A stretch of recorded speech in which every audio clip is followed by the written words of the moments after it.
Merci. Nous allons lire un passage de la Bible. Jérémie chapitre 31.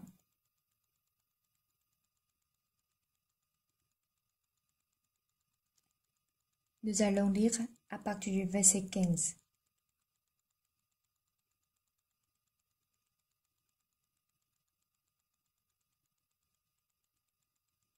Si vous avez trouvé Jérémie chapitre 31, nous allons lire à partir du verset 15 jusqu'au verset 34.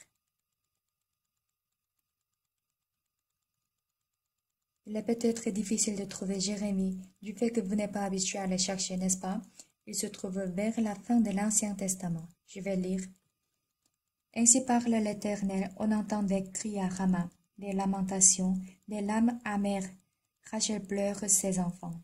Elle refuse d'être consolée sur ses enfants, car ils ne sont plus.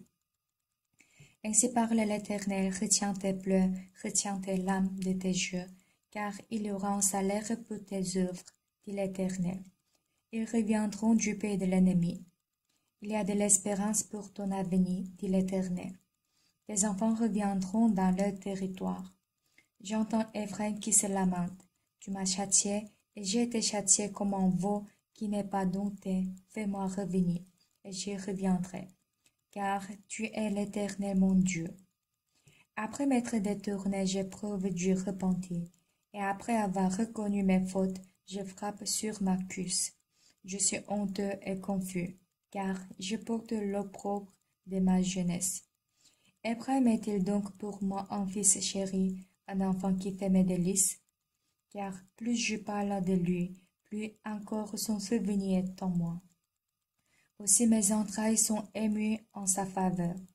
J'aurai pitié de lui, dit l'Éternel.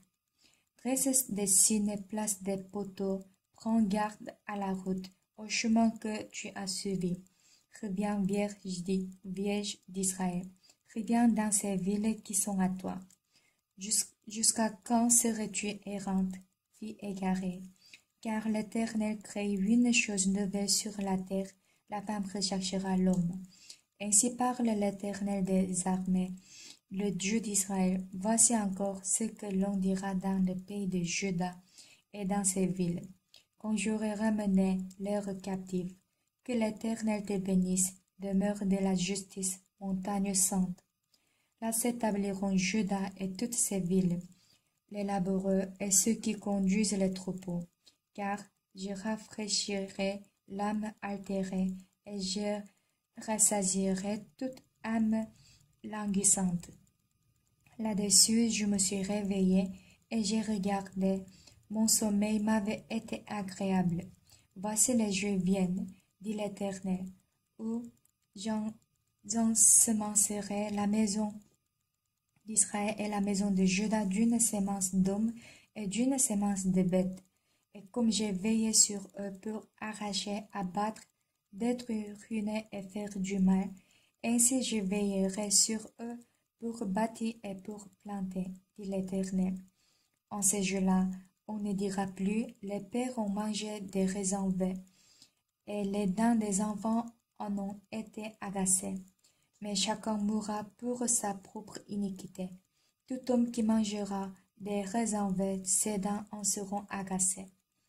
Voici les jours viennent, dit l'Éternel, où je ferai avec la maison d'Israël et la maison de Juda une alliance nouvelle, non comme l'alliance que je traitais avec les pères, le jour où je les saisis par la main pour les faire sortir du pays d'Égypte. Alliance qu'ils ont violée, quoique je fusse le maître, dit l'Éternel. Mais voici l'alliance que je ferai avec la maison d'Israël. Après ces jours-là, dit l'Éternel, je mettrai ma loi au-dedans d'eux, et je l'écrirai dans leur cœur, et je serai leur Dieu, et ils seront mon peuple. Celui-ci n'enseignera plus son prochain, ni celui-là son frère, en disant, connaissez l'Éternel, car tous me connaîtront. Depuis le plus petit jusqu'au plus petit, dit l'Éternel, car je pardonnerai leur iniquité, et je ne me souviendrai plus de leurs péchés.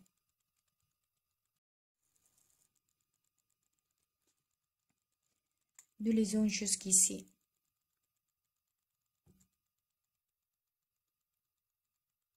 Quand je prêche l'Évangile, je suis reconnaissant de voir le changement des jeunes à travers IYF. Comme vous avez écouté l'histoire d'Andy à plusieurs reprises, vous le connaissez très bien. Jusqu'à présent, je parle avec lui au téléphone de temps en temps. C'est à cause de cet étudiant que nous avons commencé IYF. Actuellement, il est marié et il a un enfant. Auparavant, il a vendu de la drogue à l'école et il marchait avec un revolver. De ce fait, sa mère est venue me voir 3 fois pour me demander d'aider son fils. Comme j'habitais en Corée, je ne pouvais pas aider cette dame qui était à Los Angeles. Elle était la grande sœur de la femme d'un pasteur. J'ai fait semblant de ne pas écouter. À la 3e fois qu'elle est venue me voir, comme elle m'a parlé en pleurant, je lui ai demandé si je peux emmener Andy en Corée du Sud. Oui, vous pouvez le prendre avec vous. Arrivé en Corée, il a reçu le salut et il a vraiment changé. Dans le verset biblique qu'on a lu aujourd'hui, en Jérémie, il est écrit « Je mettrai mes lois dans leur cœur et je les écrirai dans leur esprit. » À l'époque de Moïse, Dieu a écrit les 10 commandements sur les tables de pierre. Cependant, il y avait une grande distance entre ces tables et moi. On pêche quand l'impudicité se soulève dans notre cœur et on déteste quand la haine se crée dans notre cœur. Par conséquent, Dieu a dit, « Je mettrai mes lois dans leur cœur et je les écrirai dans leur esprit. » Dieu veut écrire son cœur dans mon cœur et dans mon esprit. Parfois, je parle avec Andy au téléphone. Quand on regarde le cœur d'Andy, à quoi se ressemble son cœur?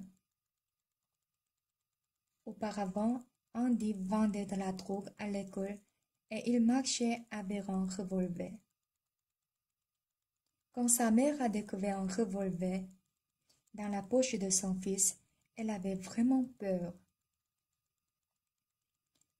La mère a dit à Andy, « Andy, est-ce que tu ne peux pas arrêter de vivre comme maintenant? Maman, ne me dis pas ça. Je n'aime même pas cette vie parce que je veux. Moi aussi, j'ai envie de mourir même 10 fois par jour. Mais ça ne marche pas comme je veux. » Parmi les gens qui sont accros à la drogue ou aux jeux de hasard ou à l'alcool, combien de personnes sont arrivées à cet état parce qu'ils voulaient? Personne. Non. Quand je lis la Bible, je suis très reconnaissant à l'égard de Dieu. De nos jours, beaucoup d'églises prêchent la parole de cette manière. Fais ceci, fais cela, et ne fais pas ceci et ne fais pas cela. En fait, on n'a pas besoin de continuer à faire ce genre de sermon parce qu'en fait, dans une certaine mesure, on sait ce qu'on doit faire et ce qu'on ne doit pas faire. Les drogués ne se droguent pas parce qu'ils veulent. Je dois m'arrêter, il faut que je m'arrête. Je veux le dire encore une fois, les drogues ne se droguent pas parce qu'ils veulent. Les enfants accros aux jeux vidéo se battent pour sortir de là, cependant ils n'y arrivent même s'ils essaient jusqu'à la mort. Qu'est-ce qu'on peut faire? C'est le cas de la plupart des gens. Que dit la Bible? Dans la Bible, il est écrit « Je mettrai mes lois dans leur cœur et je les écrirai dans leur esprit. » Dieu dit qu'il écrira une nouvelle parole et une nouvelle loi dans notre cœur. Une parole qui n'existait jamais dans mon cœur. Quand je parle au téléphone avec Andy de temps en temps, il me dit ceci. « Pasteur, J'ai des difficultés et des souffrances à présent. Mais je gagne en énergie lorsque je pense à ce moment. Parce que, pour moi, il était vraiment difficile de vivre en Corée. À cette époque, il n'y avait même pas de chaises à Daejeon. Et il était fatigant de s'asseoir au sol et de se lever encore. Après Candy est arrivé, 28 étudiants sont encore venus. Ensuite, 58 personnes et après 123 personnes. Ainsi, le nombre a augmenté. À ce moment, on était en 1997 et 1998 et on n'avait aucun équipement. Il n'y avait rien qu'on pouvait jouer avec. On avait acheté la table de ping-pong, mais on l'a détruite et j'étais vraiment énervée. Après que ces étudiants ont reçu le salut, ils m'ont dit qu'ils ne pouvaient pas oublier ce moment et qu'ils étaient vraiment heureux et j'ai vu que le fait de juste penser à cette joie chasse toutes les sombres pensées et leur rend contents et joyeux. Pasteur, je voudrais retourner à ce moment, bien que ma vie actuelle est mieux qu'avant. Les étudiants se sont beaucoup murmurés contre moi parce que je ne les ai pas donné des chaises. Mais par contre, on ne pouvait pas fabriquer des chaises ni les acheter. À l'époque, la situation ne le permet pas. J'ai dit ceci. Et contrairement aux Américains, les Coréens ont vécu sur le sol. Lors de la guerre de Corée, 25 juin, beaucoup d'Américains sont morts. Les Coréens sont habitués à s'asseoir sur le sol et se lever.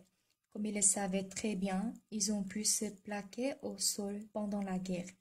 Par contre, on a tiré des coups de fusil contre les Américains du fait qu'ils n'arrivaient pas à le faire. C'est pour cela qu'ils sont morts en recevant un coup de fusil. S'assoyez assez bien, asseyez-vous une fois. Désormais, ils n'ont pas pu parler, mais ils se sont plaignés toujours. Après le petit déjeuner, je voyais aucun étudiant et je les retrouvais qu'ils étaient en train de fumer devant la porte de la maison des autres. Voilà, ils étaient comme cela. Cependant, ces étudiants ont rencontré Jésus-Christ. Après avoir reçu le salut, l'amour de Jésus-Christ est entré dans leur cœur. Le Seigneur a versé son sang pour une personne comme moi, parce qu'il aurait eu beaucoup mal en portant la croix. Si je le savais, je n'allais pas pécher. Sans le connaître, j'ai péché sans cesse. Les étudiants étaient comme des anges dans mes yeux, comme les anges. Cette fois, je suis allée au Swaziland et j'ai rencontré le roi. Il était prévu que je le rencontrais jeudi et le gouvernement royal avait pris le rendez-vous jeudi à 17 heures. Cependant, je suis désolée, mais ça n'a pas bien marché. Le rendez-vous a été reporté à 18 heures. Or, ça n'a pas abouti. Lendemain, je suis allée à 5h30 du matin. En vivant avec la reine-mère, le roi prend soin d'elle. La reine-mère avait fait le voyage à l'étranger et on disait qu'elle retournerait à la veille du rendez-vous vers 20 heures. Le rendez-vous avec moi était à 17 heures et comme il était prévu que la reine retournerait à 20 heures, le roi voulait que la reine-mère écoute la parole à l'occasion de ma visite. La reine-mère est rentrée à 20 heures, mais elle était trop épuisée à tel point qu'elle ne pouvait pas écouter la parole. C'est pourquoi on a encore pris le rendez-vous pour le lendemain matin à 5h30. Le lieu était palais de la reine-mère. Ce n'était pas le palais du roi, mais celle de la reine-mère. Lendemain matin, je suis allée, mais la reine-mère n'a pas pu venir. Elle était fatiguée. On m'a dit qu'elle est en train de dormir à 7 heures. À l'occasion de ma visite, le roi a tout fait pour que sa mère écoute ma parole, parce que c'est elle qui a accouché le roi. Cette fois-ci, on devait prendre une décision à propos de la concession des terrains. De ce fait, le ministre du Territoire est venu à 5h30 du matin. En plus, le ministre de la Jeunesse, le chef de secrétariat, ainsi les 7 responsables actuels qui s'occupent de nos affaires sont tous venus. Je me suis senti confus parce qu'en fait, il y avait un fauteuil du roi. Ensuite, un fauteuil pour la reine. Et à côté, il y avait encore 2 fauteuils pour moi et pour le pasteur Parpangwan qui interprète. Et tous les autres ministres ne pouvaient pas s'asseoir sur le fauteuil devant le roi. Comme on était seuls étrangers, on était assis sur le fauteuil et les autres étaient assis sur les talons ou avec des jambes étendues. En fait, même au début, ils sont entrés en marchant à 4 pattes. En entrant dans le vif du sujet, et on a parlé du travail de IYF et de la transmission du terrain. Le roi a tout éclairci. J'ai prêché la parole. La première réception, après le salut du roi, était pour 40 minutes. Lorsqu'on s'est rencontrés, on a passé 10 minutes pour la salutation. En effet, quand on rencontre le président, on doit bien calculer le temps. En pensant au programme suivant, j'ai parlé en calculant le temps. J'ai prêché pendant 30 minutes et c'était l'heure de sortir. J'ai arrêté de parler. Le roi était en train d'écouter la parole, mais au moment où j'ai arrêté, il m'a fixé pendant longtemps. J'ai arrêté parce que c'était l'heure, mais il m'a demandé de prêcher encore plus. En fait, le roi est différent du président. Il est le roi, donc on doit obéir à ses ordres. C'est sûr et certain. J'ai prêché le sermon encore pendant 30 minutes. J'ai prêché la parole. Le roi a encore demandé de continuer. Ainsi, j'ai prêché pendant 1h30. Le roi a fixé les yeux sur moi ainsi, et je ne pouvais pas le regarder face à face du fait que son regard était si fort. J'ai parlé en évitant son regard. Après avoir prêché pendant 1h30, le roi a dit, « Pasteur, on donnera le terrain. Construisez le centre des jeunes. On vous donnera autant qu'il faudra. Construisez une grande chapelle. Pasteur, construisez une maison et venez vivre ici. Lorsque vous venez, ne dormez pas dans l'hôtel, mais plutôt ici. » Cette fois-ci, il nous a fait utiliser des chambres destinées aux présidents étrangers. Pour nous tous, j'ai dormi dans Queen Room et je ne savais pas si Queen désigne la taille de la chambre ou le nom de la chambre dans laquelle la reine dort. De toute façon, j'ai dormi dans ce genre de chambre. Pendant ma prédication, le roi était vraiment ému et il m'a dit, « Pasteur, tu es de notre famille. Tu es le membre de notre famille. Tu es de notre famille. Pasteur, venez souvent ici. Venez n'importe quel moment. Vous êtes toujours bienvenus. » Il a rencontré nombre de personnes. Lorsqu'on reçoit le salut, même le président change. Au cours de leur vie, bien qu'il y ait beaucoup d'histoires qui sont dessinées dans leur cœur, Dieu a mis ses lois dans le cœur du roi. C'était comme la Bible a dit, « Je mettrai mes lois dans leur cœur et je les écrirai dans leur esprit. Je ne me souviendrai plus de leurs péchés ni de leurs iniquités.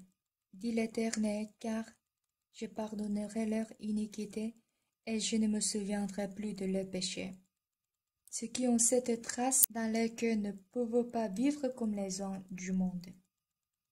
Soit ils sont le roi, soit ils sont un serviteur, ou un soldat ou un fermier. Ceux qui ont cette trace très vivante dans leur cœur ne vivent pas pour eux-mêmes. Mais comme la trace écrite dans leur cœur crie toujours à leur cœur, ils sentent quelque chose qu'on ne peut jamais ressentir dans le monde. Il me donne la paix incomparable avec la paix qui vient d'une belle chanson du monde.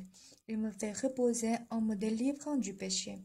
Il donne de l'espoir de la royaume des cieux et il apporte une joie inexprimable. C'est pourquoi les manières de parler et les façons de se comporter ne peuvent qu'être changées. Les ministres sont assis au bord, devant la porte. Ils s'assoient au sol. Mais moi, elle m'a fait s'asseoir sur le fauteuil qui est un peu moins bien fait que celle du roi. Il a aussi mis un fauteuil pour l'interprète. Comme ça, on était assis sur les fauteuils qui sont posés en formant un cercle. Bien qu'il est le roi qui règne sur Swaziland, il est notre frère. Il m'a dit que je suis membre de sa famille. Pasteur, vous êtes de notre famille. Venez quand vous voulez. Malgré qu'il y ait beaucoup de gens, comme la grâce qu'il a reçue est immense, il voulait faire écouter ma parole à sa mère. La mère qui a mis au monde le roi. Il était déçu, mais il n'a pas pu l'exprimer. Cependant, cette fois-ci, l'ancien Huang Yuozhang est allé là-bas. Il est presque devenu membre de la famille. Cette fois-ci, les ministres de l'Éthiopie sont venus en Corée et ils ont suivi le traitement médical par l'ancien Huang Yuozhang. Leur santé s'est beaucoup améliorée. Cette nouvelle est transmise dans tous les palais nationaux en Éthiopie. Ainsi, le premier ministre a pensé à inviter l'ancien Huang Yuozhang pour faire donner des soins médicaux. On a fait sans savoir en détail. Mais la gardienne présidentielle a dit, avec n'importe quel mot, il est le souverain d'un État. En plus, c'est lié à la vie. Cependant, nous ne le savions pas. Ça n'a pas marché. Cette fois-ci, lorsque j'ai rencontré le premier ministre, il m'a dit qu'il a rencontré un excellent médecin en Allemagne. Et comme ce médecin le soigne bien, je n'ai plus besoin de m'inquiéter. Il a dit nettement. J'ai dit, je vous souhaite bonne santé. Puis j'ai fait un cadeau de ginseng rouge que j'offre souvent comme le cadeau. Contrairement à cela, après que le roi a écouté l'histoire de l'ancien Huang, il a demandé si on peut lui donner une consultation. On a pris une photo pendant l'examen de santé. L'ancien Huang était si content.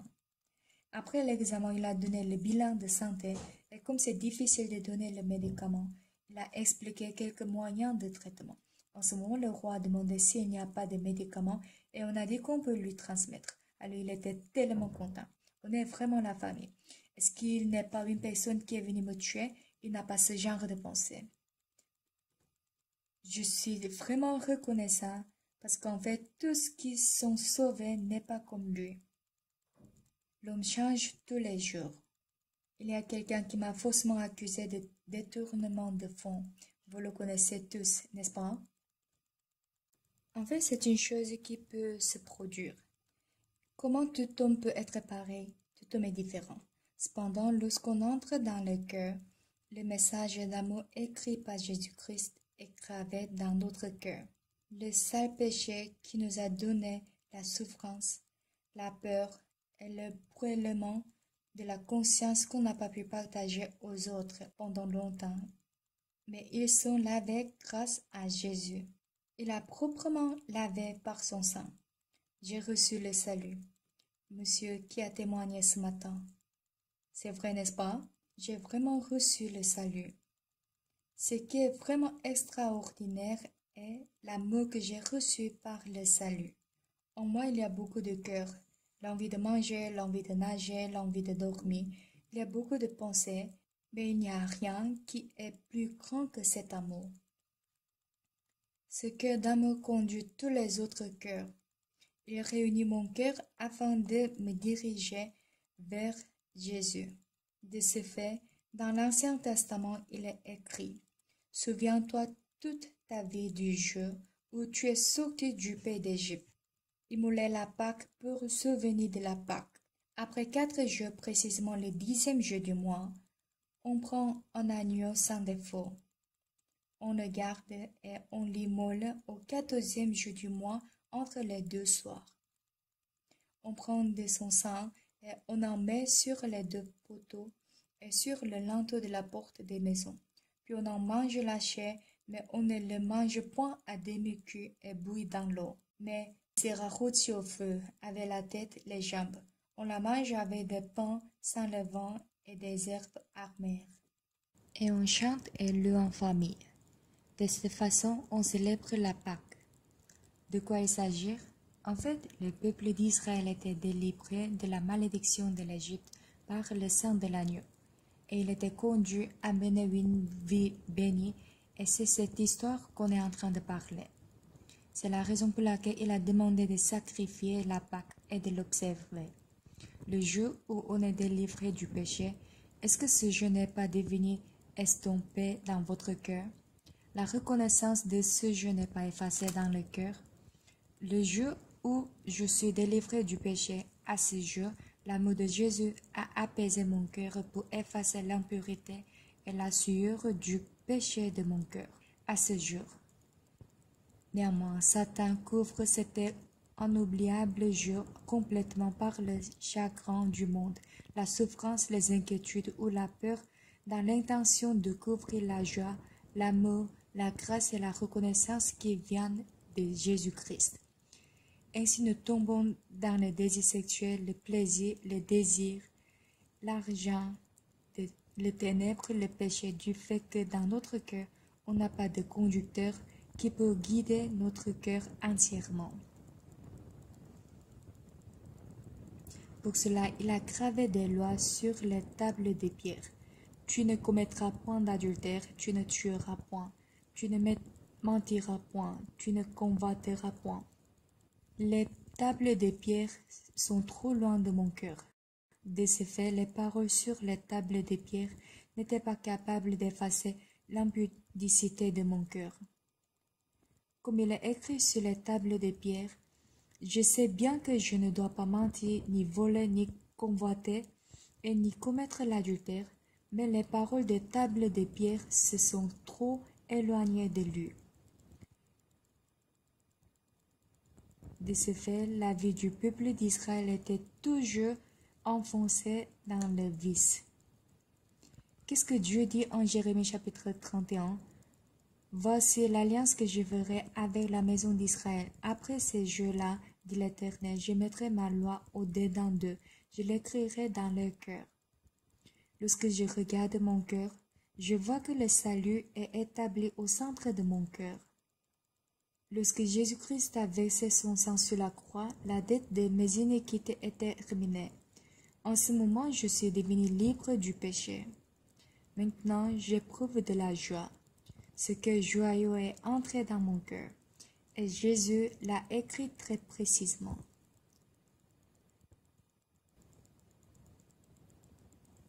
Bien-aimés, parmi nous tous qui sommes assis ici aujourd'hui, s'il est sauvé par le sang de Jésus-Christ, qui que ce soit, une trace est clairement gravée dans son cœur. Dit l'Éternel, car je pardonnerai leur iniquité et je ne me souviendrai plus de leurs péchés. L'Éternel a dit qu'il ne se souviendrait plus de mon péché. L'Éternel dit qu'il pardonnerait mon iniquité. L'Éternel dit qu'il ne se souviendrait plus de mes péchés. Jour de joie, le jour où Jésus a lavé tout mon péché, nous l'avons expérimenté. Nous nous rappelons de ce jour. Quand on pense à cela, notre cœur est rempli de son cœur. Lorsque l'amour de Jésus se soulève dans notre cœur, il vainc l'impudicité de notre cœur. Lorsque le cœur de Jésus est établi solidement dans mon cœur, seulement le cœur de Jésus peut vaincre la dissolution, la haine, l'envie de parier, l'envie de se droguer et l'esprit de recherche des plaisirs du monde. Je ne vais plus pécher, je ne vais pas voler. Au cours des 10 dernières années, j'ai enseigné les grands criminels dans la prison. Ce n'était pas ma volonté de rassembler des grands criminels.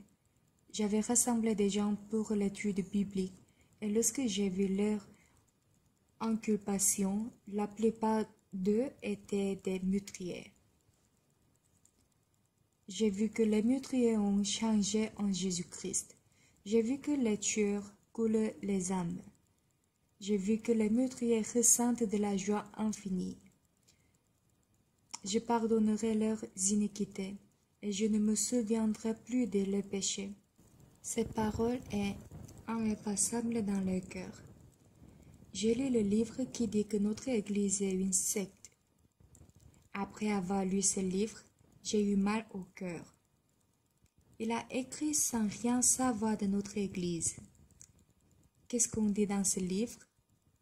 En fait, il reconnaît qu'aujourd'hui, les églises préexistantes en Corée n'arrivent pas à enseigner clairement au sujet du salut. Il est écrit qu'il y a un problème. Bien-aimés, si notre Église parle de véritable salut et si on enseigne comment recevoir la rémission du péché, ils doivent venir écouter, mais ils disent qu'ils connaissent la repentance. En tout cas, récemment, il existe nombre de textes comme cela. En plus, quelques articles disent que notre Église force à faire une offrande à tel point que des gens deviennent fous. Nous demandons de faire une offrande, cependant notre Église donne toute offrande dans l'anonymat pour ne pas établir aucune pression en nous, n'est-ce pas? La liberté du cœur. Et on ne sait pas qui a donné l'offrande. On peut donner sans se révéler. Ce qu'ils ont dit n'est pas vrai. Pourtant, le plus important est qu'il est vrai que beaucoup d'églises en Corée n'arrivent pas à clarifier le moyen de laver le péché et de recevoir le salut. Comme il a dit, ils fréquentent l'église, mais ils sont toujours dans le péché. Pasteur, je n'ai pas reçu le salut, qu'est-ce que je peux faire?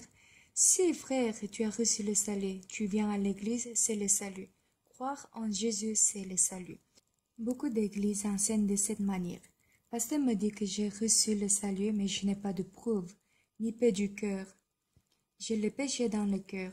Au début, c'est ainsi, mais si tu continues à croire de cette manière, c'est ça le salut. J'ai vu que beaucoup de gens avaient peur devant la mort. Un ancien qui a mené une vie dévouée devant sa femme et sa mort, il a insulté face à sa mort. J'ai tout donné dans toute ma vie, mais c'est tout. On dit qu'il y a des gens qui sont morts en maudissant de cette manière. Les gens ne savent pas le fondement de la Bible, le moyen de se délivrer du péché, d'affranchir du péché et de laver les péchés. Sans le savoir, en Jean chapitre verset 9, si nous confessons nos péchés, il est fidèle et juste pour nous les pardonner et pour nous purifier de toute iniquité. Oui, c'est la parole de Dieu. Cependant, quand on lit la Bible plus profondément, il est écrit que le sang de Jésus lave le péché d'une manière fondamentale. Par contre, la confession ne le fait pas. Ça devient un problème du fait que la confession passe avant le sang pour le salut. Sans comprendre le sens du sang, la confession ne permet pas de résoudre ce problème. Nous avons cette question, mais Dieu nous a accordé la grâce. Il a écrit les moyens par lesquels notre péché est lavé à travers le sang, et notre péché est devenu plus blanc que la neige. Il a aussi écrit la raison pour laquelle Dieu ne se souvient plus de notre péché.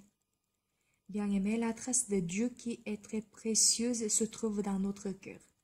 La femme adultère était surprise en flagrant délit d'adultère. Elle ne pouvait qu'être lapidée et mourir. Au début, son cœur était rempli de l'impudicité. Ensuite, au moment où elle devait être lapidée à mort, la peur a dominé son cœur. Néanmoins, elle a rencontré Jésus à ce moment. Jésus a laissé une nouvelle trace dans le cœur de cette femme. Il a écrit une parole qui peut effacer le cœur rempli d'impudicité et la peur. Lorsqu'elle quittait de Jésus, avec quel cœur elle aurait parti? La reconnaissance qu'elle n'a jamais eue, la gratitude qu'elle n'a jamais pu ressentir, la joie qu'elle n'a jamais éprouvée. Le cœur de cette femme était rempli de tout cela. Jésus écrivait avec le doigt sur la terre. Cependant, qu'est-ce qui est resté dans le cœur de cette femme? Tous les autres étaient sur le point de me lapider pour me tuer, mais Jésus m'a aimé. Jésus m'a sauvé. Si ce n'était pas Jésus, je devais être lapidé et mourir, mais Jésus m'a vraiment aimé. Il m'a sauvé. Jésus m'a enlevé du péché et il m'a dit qu'il ne me condamne pas. Dans le cœur de ces femmes, Jésus a écrit une nouvelle parole ineffaçable pendant toute sa vie. Pareillement, Jésus a écrit ces paroles dans notre cœur.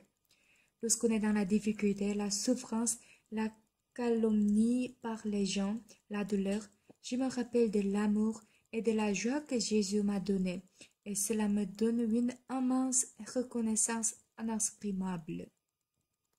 De ce fait, par cet amour, on peut vaincre l'impudicité les tentations, les désirs de la chair, le plaisir du monde, l'impureté. Il a gravé une grande dame qui ne permet de les vaincre suffisamment. Est-ce que ce n'est pas le cas de tout le monde? Oui, si, c'est vrai. Cependant, au cours de la vie des chrétiens, bien que l'amour de ce Jésus est grand, Satan efface cet amour par la tristesse et la souffrance quand on est face à la colère, le mécontentement après une injustice dont on a été l'objet, la tristesse, la douleur. Ainsi nous nous plongeons dans la vie et comme cela la plupart d'eux deviennent des chrétiens faibles, alors que si on se rappelle de cet amour, on peut surmonter la tristesse et la souffrance. La puissance d'une force des chrétiens est la parole de Dieu. La parole est la source de la force en elle-même et l'amour de Jésus qui est la source de cette force est dans notre cœur. De ce fait, même si les chrétiens éprouvent des difficultés, ils disent « Jésus m'a sauvé, il a versé son sang pour moi, mon péché est effacé. » Lorsque je pense à cela, l'amour de ce cœur se produit en moi d'une façon très grande et merveilleuse, comme indiqué arrêter de se droguer par cet amour. Quand les autres ont mal et de la douleur d'arrêter la drogue, qu'est-ce qu'on dit dire? Parce que à ce moment-là, j'étais vraiment heureux. Mais maintenant, lorsque je pense à ce moment-là, j'ai envie d'y retourner. C'était un moment inoubliable. Je suis vraiment content de cela. Cet étudiant qui était accro à la drogue, le roi de Swaziland, est pour tout le monde pareil.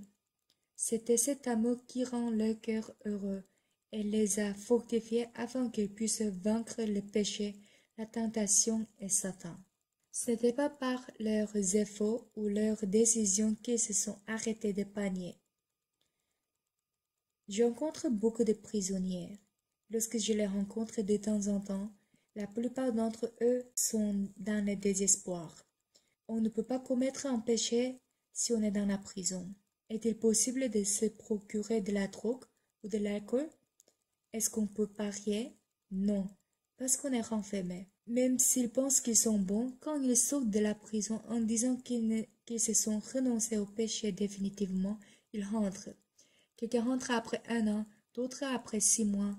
Celui qui rentre vite vient dans 1 mois. La personne impatiente, soit il sort le matin et rentre le soir, même s'il ne rentre pas immédiatement.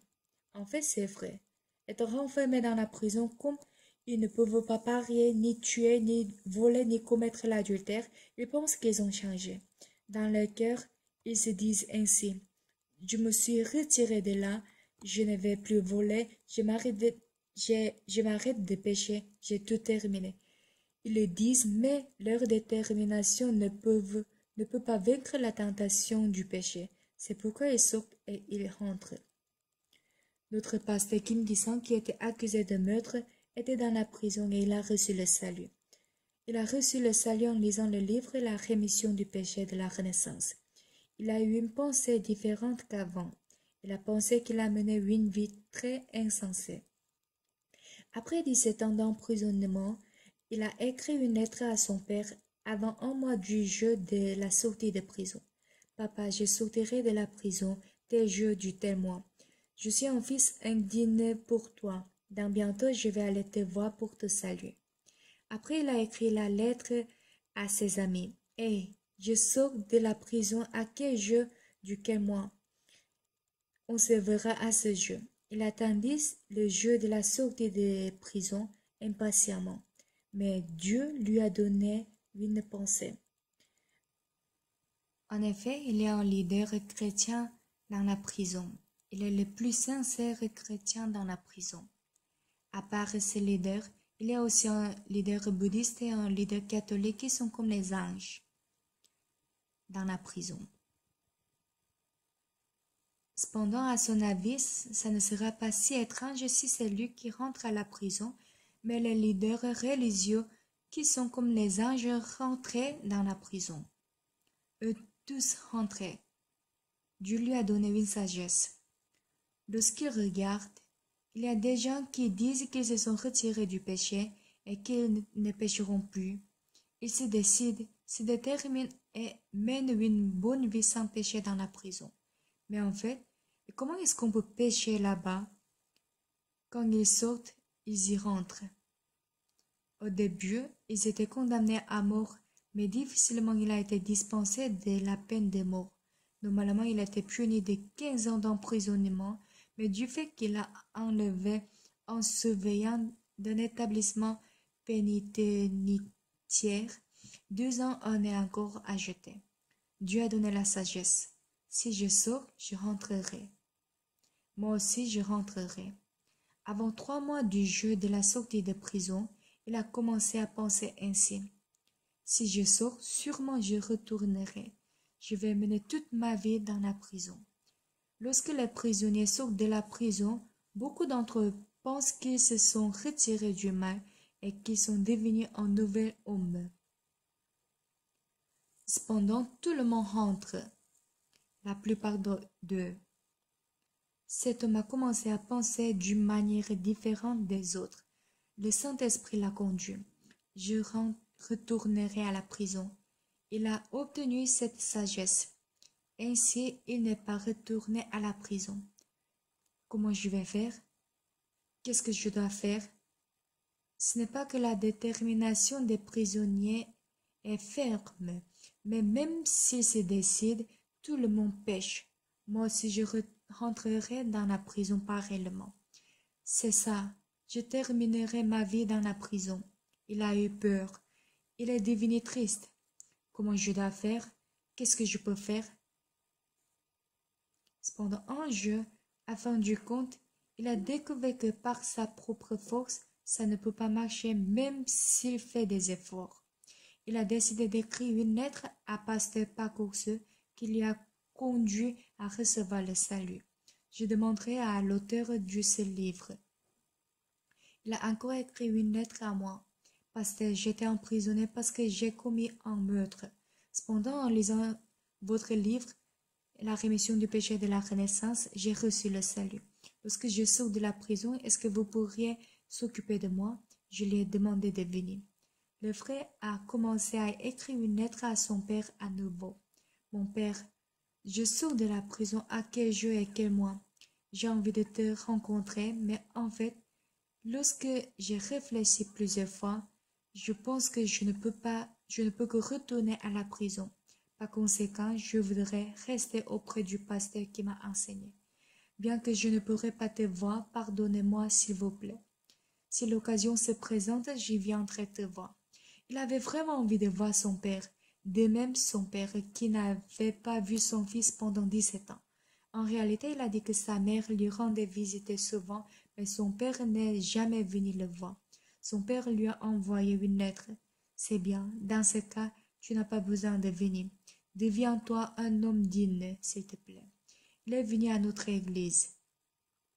Comme il y avait une petite chambre à notre église, je lui ai demandé de rester là. Pendant 1 an, on l'a laissé tranquille. Il participait au culte pour écouter la parole. Lorsqu'il témoigne maintenant, il dit qu'il était vraiment heureux pendant 7 ans. À cette époque, j'étais dans la ville de Tézon. Lorsqu'il se réveille le matin, la première chose qu'il faisait était de faire dissoudre les lessives dans l'eau et nettoyer les toilettes de l'église de Tézon. Il vidait aussi les ordures. Oh là là, ça fait 10 jours que je suis arrivé ici, mais je ne suis pas rentré à la prison. Il était si heureux. Pendant 1 an, il regardait juste la date. Ça fait déjà combien de temps que je suis arrivé ici? Cela fait déjà 1 an, mais je ne suis pas encore rentré à la prison. C'est déjà 2 ans, mais je suis toujours là. Il dit qu'il était si heureux. L'Église n'a rien demandé de faire, mais la parole de Jésus gravée dans son cœur a formé ce cœur. Auparavant, lorsqu'il vivait en tant que voyeux, en faisant de mauvaises choses, il n'avait jamais eu ce cœur. Cependant, Jésus a travaillé dans son cœur. Pendant qu'il écoutait les sermons et qu'il lisait la Bible, un cœur inimaginable l'a conduit. Il vivait seul dans une chambre vide. Le matin, il sortait pour refaire le travail de l'église. et ensuite il écoutait la parole. Cependant, il a passé un an très heureusement. Bien entendu, après, il est allé voir son père et il lui a salué. J'ai demandé au frère d'entrer à l'école missionnaire à cette occasion. Il est entré et au jeu de la cérémonie de fin d'études, je me suis entremis pour une rencontre en vue de lui faire marier.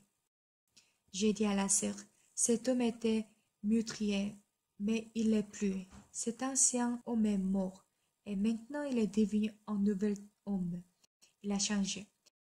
La sœur était tellement contente et ils se sont mariés.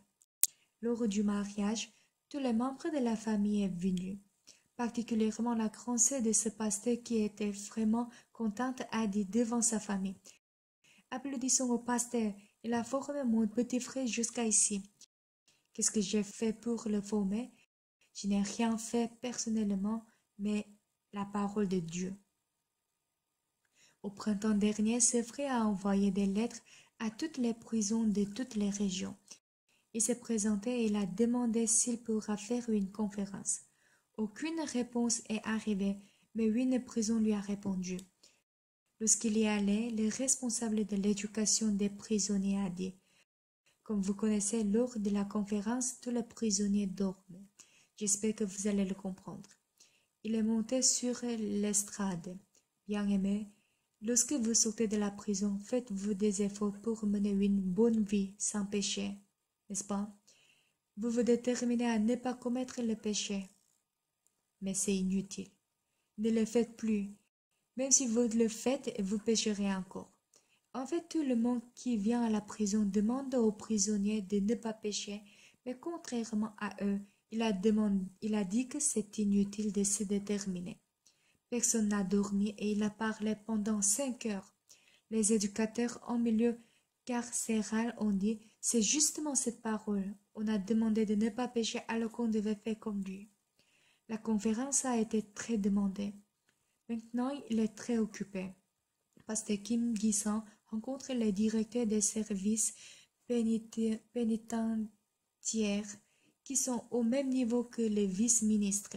Il rencontre aussi les ministres de la justice des pays d'étrangers.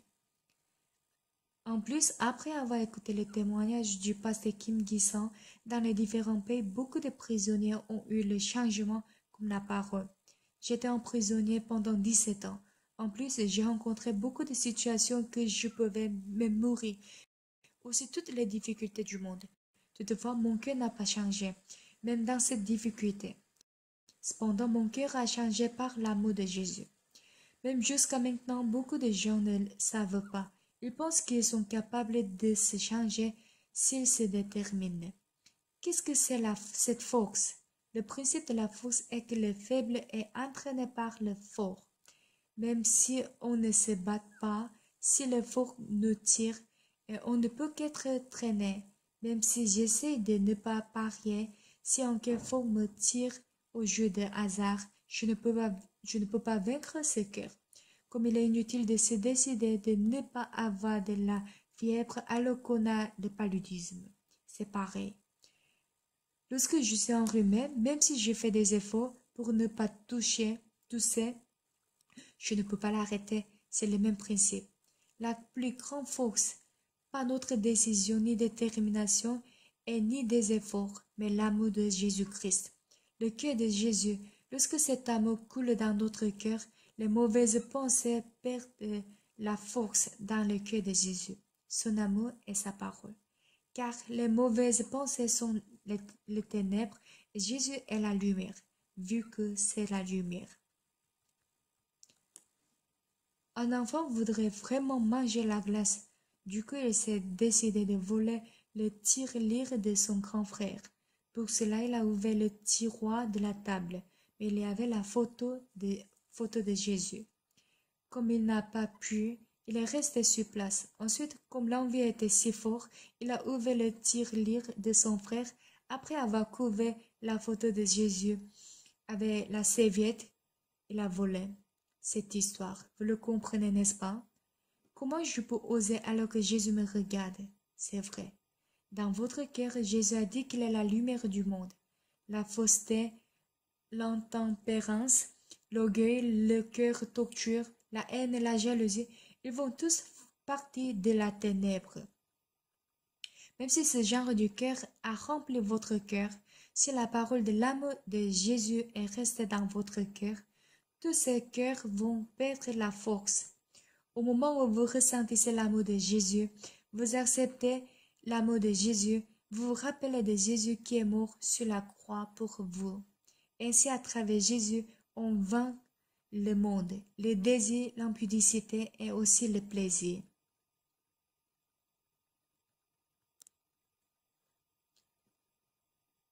Cette fois-ci, le bureau central a fait un programme de voyage et j'ai pris beaucoup de vols de nuit. En fait, l'avion de l'Afrique est différent de l'avion de la Corée. Pendant toute la journée, j'étais assise et je partais dans un nouveau pays à l'aube. Après le petit déjeuner, je faisais tout ce que je devais faire. Ensuite, je prenais l'avion de nuit. Comme j'ai passé environ 3 jours dans l'avion, j'étais vraiment fatiguée. Au 3e jour, on a dormi à l'hôtel. J'ai appris pour la première fois qu'il est si confortable de dormir dans l'hôtel. Je ne le savais pas auparavant. Hier nuit, j'ai dormi chez moi et après je suis sortie au grand matin parce qu'au jeudi, ma fille revient des États-Unis. Je me suis réveillée à 3 heures du matin et à 3h30, je suis partie. À 4h10, l'avion est arrivé et elle est sortie. Ma fille m'a manqué. Bien-aimé, même si vous seriez vieux, votre fille sera toujours jolie et votre fils sera toujours précieux. Le petit-fils est aussi beau. De ce fait, pour moi, c'est une joie de voir mon petit-fils par iPad. J'ai dormi à la maison et je me suis réveillée à 3 heures du matin et j'étais vraiment en forme. Il était si confortable et agréable. Plusieurs fois, j'ai passé la nuit dans l'avion, mais c'était la première fois de dormir dans l'avion pendant 2 jours et 3 jours. Je ne savais pas comment on a fait le plan, mais on devait visiter 5 pays pendant 5 jours, sauf le jour du départ et le jour du retour. De ce fait, on se déplaçait dans la nuit, on se levait le matin et on rencontrait des gens après avoir pris le petit déjeuner. Ensuite, on prenait encore l'avion, on se déplaçait. Après, on a finalement affrété un avion. On était 10 personnes.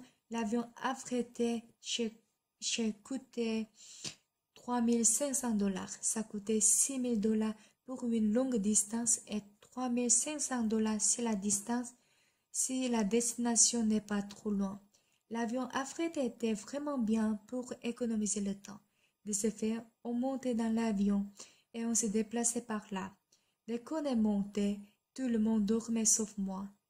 Cette fois-ci, on a pris l'avion affrété 3 fois. On a pris 3 fois. Les anciens sont venus avec nous. Je ne sais pas si c'est eux qui ont payé l'avion affrété. En tout cas, on m'a dit que le bureau central a réglé. On était vraiment joyeux. Il y a aussi des difficultés. On a eu une difficulté lors du forum chrétien à Jambi.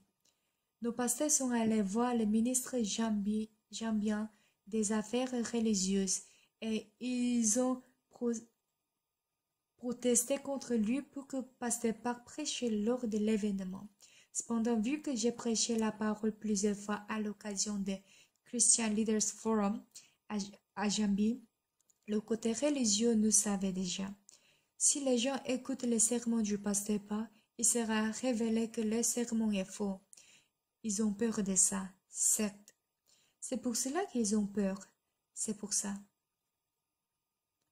Si c'est vraiment ça, il sera très bien s'ils viennent écouter, mais ça n'a pas marché. Le missionnaire chargé de cette affaire a pleuré. Cependant, je n'ai pas pu faire des reproches de n'avoir pas fait le mieux parce qu'il voulait vraiment que je prêche. Il a juste pensé que tout va marcher si je rencontre le président, alors qu'il faut un soutien derrière. Il a préparé, mais comme ça n'a pas marché, il a pleuré. Lors de ma visite en Zimbabwe, le président était en voyage d'affaires à l'étranger. Je n'ai pas pu le rencontrer. Cependant, 300 leaders chrétiens sont venus au forum chrétien.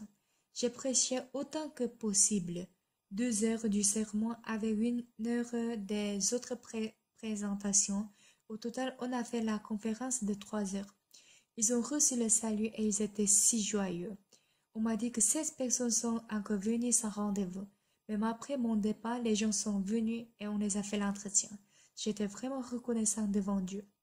Si on ne lit pas la Bible profondément à propos de la rémission du péché, on voit juste le verset qui dit « Si nous confessons nos péchés, il est fidèle et juste pour nous les pardonner. » Cependant, à part ce verset au fond, il y a encore beaucoup d'autres paroles qui parlent de la rémission du péché. Si je ne confesse pas mon péché, je ne peux pas recevoir le salut. Alors, comment on peut confesser tous nos péchés? Il est une contradiction même en théorie. Comment peut-on confesser tous les péchés qu'on a commis? Si on a commis juste 10 péchés, c'est possible de les faire, mais, n'est-ce pas? 1000 péchés, 10 000 péchés. Dans ce cas, est-ce que ça va marcher même si on confesse en gros? Si on peut demander le pardon de tous les péchés, pourquoi on doit le faire en détail? Il n'est pas un raisonnement logique. Dans la Bible, il est écrit si nous confessons nos péchés, il est fidèle et juste pour nous les pardonner et pour nous purifier de toute iniquité. Cependant, si on voit le verset précédent, en Jean chapitre 1, verset 7, il écrit ainsi, si nous marchons dans la lumière, le sang de Jésus, son Fils, nous purifie de tout péché. Si nous marchons dans la lumière, si nous confessons nos péchés, on parle juste de la confession, mais pas ce qui le précède. Il est vrai que le fondement du salut ne peut pas être résolu par nos efforts, ni par nos œuvres. La cause du péché n'est jamais une œuvre. Ça ne peut pas être fait par l'œuvre. Qu'est-ce qui se produit dans le cœur? En fait, la foi en sang de Jésus doit entrer dans mon cœur pour me délivrer. Cependant, je confessais mon péché auparavant. En plus, après avoir confessé, on ne sait vraiment pas si le péché est lavé. En plus, on n'arrive pas à bien confesser, on ne peut pas confesser dans ce cours. Mais pour parler un à un, on ne peut pas tout se rappeler. Beaucoup de choses sont ambiguës. Tout ce qu'on fait est ainsi. Il est faux de dire qu'on efface le péché par un acte. Ce n'est pas qu'on doit faire quelque chose pour laver le péché, mais on lave le péché par l'œuvre de Jésus. Ce n'est pas nous qui lavons le péché, mais c'est Jésus. Jésus est le Sauveur. De ce fait, si on dit qu'on a lavé le péché parce qu'on a fait quelque chose, c'est un mépris à l'égard du Sauveur. Le péché est indépendant de nous. D'ailleurs, dans l'Hébreux chapitre 2, verset 8, car c'est par la grâce que vous êtes sauvés par le moyen de la foi. Et cela ne vient pas de vous, c'est le don de Dieu. Par la grâce signifie qu'on n'a rien fait. En Romains verset 4, or, à celui qui fait une œuvre, le salaire est imputé, non comme une grâce. Si je le reçois comme une contrepartie de mon travail, ce n'est pas la grâce. Comme Dieu a donné le salut sans contrepartie, il faut qu'on ne doit pas tenir aucun compte de notre travail et qu'on regarde juste le sang sur la croix. Puis au moment où on a la foi que notre péché est lavé, le salut s'accomplit. Et lorsqu'on en croit, en vue d'avoir cette foi, il ne suffit pas à savoir 1 ou 2 versets bibliques, mais il faut aussi savoir le péché que la Bible parlait, l'expiation du péché qui est dans l'Ancien Testament. Pour cela, j'ai lu le livre à plusieurs reprises. En lisant Genèse, Exode, Lévitique et nombreux Deutéronomes, j'ai su comment on recevait le salut à l'époque de la loi de l'Ancien Testament. Ensuite, comment le sang de l'agneau lave le péché, et pourquoi on doit mettre le sang sur les comptes de l'autel des holocaustes, et puis comment on brûle la graisse, comment on lave le péché. Et comme je les ai tout appris, et je peux comprendre très facilement. Si on sait juste un côté, on ne peut qu'être une aveugle, et ce qu'on sait ne peut qu'être erroné. Le problème est qu'aujourd'hui, beaucoup de pasteurs en Corée ne lisent pas la Bible. Étant donné qu'ils ne lisent pas la Bible, ils veulent ministrer juste avec quelques connaissances, sans savoir la vérité profonde. De ce fait, ils prononcent un sermon qui est beaucoup mêlé avec leurs pensées, leurs voix, leurs décisions et leurs déterminations au lieu de parler des véritables cœurs de Dieu. La parole de Dieu, qui est propre et vive, peut conduire notre cœur afin que cette parole entre dans mon cœur et que j'en croie dans mon cœur. C'est ces paroles qui dirigent mon cœur pour me bénir par sa grâce.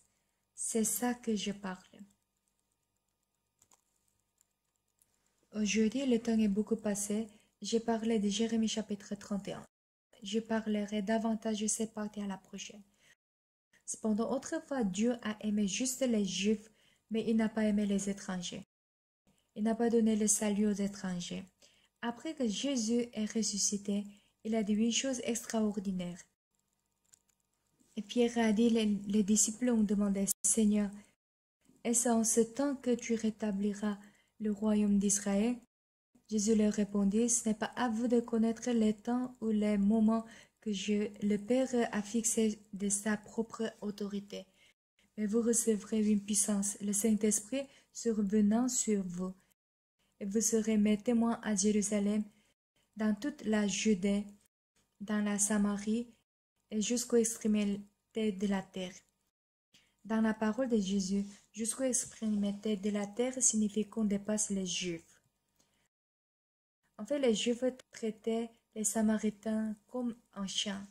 Et dans cette Samarie, dans toute la Judée jusqu'aux extrémités de la terre, vous serez mes témoins. Cependant, après la résurrection de Jésus, le Saint-Esprit est venu et ils ont prêché l'Évangile à leur entourage, mais pas aux étrangers. Un jour, dans l'Acte chapitre 10, pour la première fois, Pierre a prêché l'Évangile, c'est Corneille, qui était un étranger. De ce fait, les gens l'ont très fortement reproché et accusé. Cependant, en ce moment, ils ne savaient pas le sens du verset qui dit « jusqu'aux extrémités de la terre ». Qu'est-ce que Jésus a dit lors de sa présence? Dans le livre de Luc, il a prononcé ces paroles, il est écrit « Jérusalem sera foulée aux pieds par les nations, jusqu'à ce que le temps des nations soit accompli. Jérusalem sera foulée aux pieds par les nations. » Dieu a laissé passer le temps, mais après que Jésus a été crucifié sur la croix, qu'il a ressuscité. Il a donné le temps des nations pour que les étrangers reçoivent le salut. Il a donné cette précieuse grâce. C'est transmis depuis 2000 années. Entre-temps, les Juifs sont abandonnés. Après 78 ans au début du gouvernorat de Jérusalem, l'armée romaine est venue dévaster Jérusalem et tuer beaucoup de gens. Et elle a interdit aux Juifs d'entrer à Jérusalem. Le 14 mai 1948, l'État d'Israël a déclaré son indépendance et puis le peuple d'Israël est rentré à Israël. Cependant, le plus grand, c'est que les Juifs ne pouvaient pas entrer dans le lieu de temple du fait qu'il y a le lieu saint de l'islam et dans cet endroit. Et lorsque le temps des nations se termine, le temple de Dieu sera établi, mais pas le lieu saint d'Israël et d'islam. Sans savoir exactement, les gens ordinaires appellent l'église le temple. Cependant, l'église n'est pas un temple. Le temple est un lieu où Dieu habite et il y en a deux. L'un est le temple qui est dans le ciel et l'autre est d'abord le tabernacle que Moïse a construit selon l'image du ciel qui a joué le rôle de temple. Et le temple à l'époque de Salomon. En fait, ils sont un. Même s'il y a des églises comme la chapelle dans laquelle on est réunis aujourd'hui, les Juifs ne l'appellent pas le temple. Par contre, ils l'appellent les synagogues. Sans le savoir, on appelle n'importe quelle église le temple. Mais sachez-le une fois, cet endroit n'est pas le temple, mais le lieu où les chrétiens se réunissent pour faire le culte. Il est complètement différent de la notion de temple. Sans le savoir, il y a des gens qui me demandent pourquoi on danse au temple. J'ai répondu que Dieu a demandé de danser. N'est-ce pas? Si on me demande pourquoi on danse, c'est une autre histoire. Mais en fait, cet endroit est un lieu saint et ordinaire. Lorsqu'on fait le culte encore ici, on rend le culte devant l'Éternel qui est saint. Mais ce n'est pas que cet endroit est spécial. C'est spécial parce qu'on rend le culte. En plus, Dieu n'existe pas juste dans cet endroit. Dieu se manifeste à travers nous. Dans le jardin d'Adam, à travers qui est-ce que Dieu s'est manifesté? C'est Adam. Adam a été créé à l'image de Dieu. Après Exode, ils ont célébré un culte dans le temple que Moïse a construit selon l'image des choses célestes. Dans la maison de Salomon, Salomon était la maison de Dieu. Lorsque Jésus était là, il était le temple de Dieu. Ensuite, notre Église est le temple de Dieu. Cependant, comme notre Église est unie et notre cœur est le temple, mais cet endroit même n'est pas le temple. Je suis désolée, mais on ne peut pas on peut louer un bar pour faire le culte s'il n'y a pas de lieu. Et ça ne cause pas du tout le problème. C'est juste qu'on n'a pas fait. Maintenant, on rend le culte dans cet endroit, mais parfois on vend la chapelle. Si c'est le vrai temple, ça sera grave que n'importe qui entre, c'est grave. Le vrai temple est le temple qui est dans notre cœur. Ne savez pas que vous êtes le temple de Dieu et que l'Esprit de Dieu habite en vous, le temple qui est dans le ciel, l'autre que Moïse a construit sur cette terre, les deux sont de vrais temples. Et lorsqu'on offre un sacrifice dans ces lieux, le péché a été effacé. Comprenez-vous? Comme les gens ne savent pas la Bible, les fausses doctrines sont restées et avec cela ils critiquent ce qu'on fait. Mais en fait, si cet endroit est le temple, n'importe quel péché mourra et lorsqu'il monte ici. Comprenez-vous? Cet endroit est le lieu du culte. S'il n'y a pas de lieu, on peut faire le culte dans la prison ou dans la montagne ou dans la maison familiale. Pendant qu'on fait le culte, ce moment est saint. Cependant, ce propre endroit n'a pas de sainteté. Vous devez le savoir. Ce qui est saint est le sang de Jésus et le Saint-Esprit. Comme le Saint-Esprit est dans notre cœur, et on dit que nous sommes le temple. Les synagogues sont un lieu où les Juifs se rassemblent. Pierre est allé aux synagogues et Paul aussi y allait. Les Juifs n'appellent jamais la chapelle le temple. La temple que Moïse a construit, le tabernacle, le saint temple que Salomon a construit, le temple concernait le roi Hérode. Ce sont des temples. Maintenant, le temple est le cœur dans lequel on a laissé une trace de la vraie vie spirituelle à travers cette vérité. La femme adultère a commis l'adultère, alors qu'auparavant elle s'est déterminée à ne pas commettre l'adultère. Elle s'est luttée contre l'adultère. Cependant, elle est entrée dans une position où elle doit être lapidée par aucune de ses propres capacités. Elle ne peut pas vaincre le cœur incédant. Aujourd'hui, beaucoup de gens font tout par leur propre effort afin de sortir de l'alcool, du jeu de hasard, de l'impudicité, de la drogue. Mais ça ne marche pas. Ça ne marche presque pas. Cependant, Jésus dit, je mettrai mes lois dans vos cœurs. Lorsqu'on découvre l'amour de Jésus, ce cœur me donne la paix, la force, la joie et la puissance invisible afin de garder notre vie sainte. Et on appelle cette force le Saint-Esprit. Est-ce que vous comprenez? Donc, après avoir reçu le salut, et lorsque le Saint-Esprit entre en vous, vous devez le considérer précieusement. Plus je parle, plus mon cœur est content et joyeux. Frère Andy, il dit, Pasteur, lorsque je pense à ce moment, je deviens si heureux. je voudrais y retourner. J'étais vraiment content. J'étais vraiment joyeux en ce moment. Les drogués pouvaient sortir de la drogue heureusement, sans souffrir. Simon Sob était ivrogne. Et au début, même s'ils essaient d'arrêter, il n'a pas pu. Mais après que l'amour de Jésus est entré dans son cœur, il dit qu'il ne pense plus à l'alcool.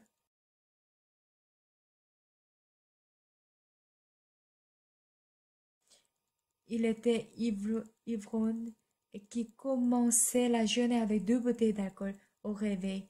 Et pendant toute la journée, il buvait seulement sans manger de la nourriture. Il était ivrogne, mais après avoir découvert l'amour de Jésus, il pouvait être délivré de ce cœur. C'est Jésus. Notre Jésus travaille dans votre cœur. Il écrit la loi de Dieu et l'amour de Dieu dans notre cœur. Lorsque la femme adultère est venue devant Jésus, à ce moment l'impudicité et le péché étaient pleins dans son cœur. Cependant, lorsqu'elle quittait de Jésus, la reconnaissance, la joie et la paix avaient rempli son cœur. Grâce à cela, comme cette femme pouvait encore se délivrer de l'impudicité, de la peur et de la tristesse. Ainsi, lorsque vous venez à l'église, écoutez la parole de Dieu et regardez Jésus-Christ, vous pouvez vous rappeler en vous de l'amour de Jésus qui est immense. Ainsi, lorsque cela donne la reconnaissance, il devient la force pour vaincre le péché. Il y a beaucoup de gens qui ne savent pas que le cœur de Jésus vainc le péché, mais pas les efforts ou ni la détermination. Nous, IYF enseignons à travers l'éducation d'esprit. Ne fais pas le jeu de hasard. Ne prends pas de la drogue. Ne fais pas le jeu vidéo. On ne dit pas ce genre de choses. Il y a beaucoup d'étudiants de IYF qui se sont délivrés du jeu. Lors de ma visite à Blanca, j'ai rencontré beaucoup de gens qui se sont affranchis de la drogue. Et j'ai aussi vu les Sud-Américains ont eu le changement alors qu'ils menaient une vie de débauche. C'était possible grâce à Jésus, mais pas à leur propre effort. Bien-aimés, ne menez plus une vie spirituelle en faisant des efforts. Rappelez-vous de la parole de Jésus et son amour dans votre cœur. Ce cœur vous a rendu saint, cette grâce vous a rendu pur et cet amour vous a rendu béni. Ne fait que se rappeler de cela nous rend heureux et joyeux. De temps en temps, à travers iPad, j'appelle en vidéo à mes petits fils qui sont aux États-Unis. Grand-père, et vous ne pouvez pas savoir combien de fois ils sont mignons pour un grand-père comme moi. Il me manque. Mais bien, on a parlé ensemble. Je parlais avec mon fils. Mon père, on a bien terminé la cantate. Oui, tu as bien fait. Puis on partageait le cœur avec le fils. Bien-aimé, FaceTime est très bien fait. Je pense qu'on doit même donner le prix. Je le remercie vraiment. Je suis heureux et je me sens fatigué parfois, mais lorsque je pense aux enfants, je deviens joyeux. Autrefois, lorsque mon fils était petit, il était un fils coquin et il aimait s'amuser. Actuellement, lorsque je regarde mon fils qui fait le travail de Dieu, ça me rend joyeux. Les autres de cet âge se disputent souvent avec leur fils à propos de l'héritage. Ils ne s'entendent pas aussi avec les peurs. Et je suis vraiment heureux qu'on a toujours même cœur et même pensée, quel que soit ce qu'on fait. Même juste avec ça, je suis béni. Je suis joyeux. Lorsque je vois ma fille travailler jour et nuit pour l'évangile, je suis heureux. Même si je ne lui demande pas de faire quelque chose, elle travaille par elle-même joyeusement. Et en outre, si je l'obligerais à faire quelque chose, on aurait être comme les ennemis. Tout le temps, elle travaille dans la chorale. Et à travers ce travail, beaucoup de gens reçoivent le salut et ils deviennent joyeuses. Bien-aimés, même aujourd'hui, à travers le culte de ce dimanche, Dieu est en train d'écrire sa parole dans votre cœur. L'amour de Dieu et la joie de Dieu. Aujourd'hui, on a traîné. Pourtant, en mettant le peuple d'Israël à part, Dieu a donné les temps des nations et les étrangers ont reçu le salut. Pendant ce temps, étant rejeté, méprisé, et le peuple d'Israël parcourait le monde, il dit qu'il les rassemblera. Cette fois-ci, la mission de télévision El Shaddai, et qui est en Éthiopie, m'a invité. On a enregistré pour 1 an de programme. Pour 1 an, c'est environ 53 heures. En Corée, il y a beaucoup de gens qui parlent l'anglais, mais l'amharique, qui est langue d'Éthiopie, il n'y a que le fils de pasteur Lee Hesa qui peut parler. Il est occupé, mais il est venu lundi soir. À partir de mardi matin jusqu'à vendredi soir, pendant 4 jours, on devait enregistrer le programme de 53 heures. Dans une journée, on devait enregistrer pendant 11 heures. On a vraiment beaucoup fait, mais on a enregistré jusqu'à 45 heures sans terminer. Donc, on doit encore enregistrer avant de passer 1 an. Cette fois-ci, j'ai rencontré le président de El Shaddai. L'émission El Shaddai en Éthiopie a son siège en Angleterre. Dans la Bible, il y a une eunuque éthiopienne. En général, on appelle une eunuque de Kosh, et ce Kosh signifie Éthiopie. Cependant, les Éthiopiens détestent ce mot du fait qu'on l'a utilisé pour insulter. J'espère qu'on écrira dans la Bible une eunuque éthiopienne au lieu de une eunuque de Kosh. En fait, ils ne sont pas si contents de ça. Lorsque quelqu'un est dans ce pays, s'il dit Kosh, les gens le détestent. On dit que pendant que la reine éthiopienne était restée avec Salomon, elle a eu un enfant et rentré avec cet enfant en Éthiopie. Les Éthiopiens sont nés de là. Du coup, les Éthiopiens disent qu'ils sont des Juifs noirs. Comme ils sont noirs, des Juifs noirs. On dit que c'est comme ça qu'ils disent. En fait, en Israël, il y a beaucoup de Juifs noirs. L'émission enregistrée que j'ai faite cette fois-ci a 3 500 000 téléspectateurs. Et parmi eux, beaucoup de gens vivent en Israël. Maintenant, le temps des nations s'est terminé et les Juifs ont commencé à recevoir le salut. Notre missionnaire prêche l'évangile en Israël. Les temps des nations sont terminés et les temps des Juifs sont arrivés. Comme c'était le temps des nations, on a pu être l'enfant de Dieu et le peuple de Dieu, alors qu'on était rejeté auparavant.